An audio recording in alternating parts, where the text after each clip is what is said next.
What's up guys?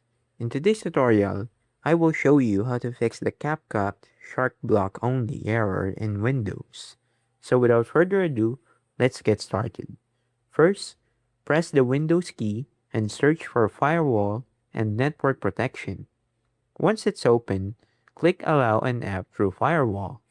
Next, click Change Settings, then look for CapCut in the list of allowed apps. Make sure both the private and public checkboxes are enabled. If they aren't, check both boxes and click OK to save the changes. After that, close the window and restart CapCut to see if the error has been resolved.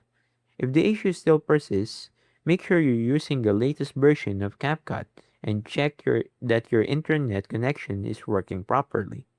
And that's it. That's how you can fix the CapCut Shark Block only error on Windows. If you found this tutorial helpful, don't forget to leave a like and subscribe, and I'll see you guys in the next one. Peace!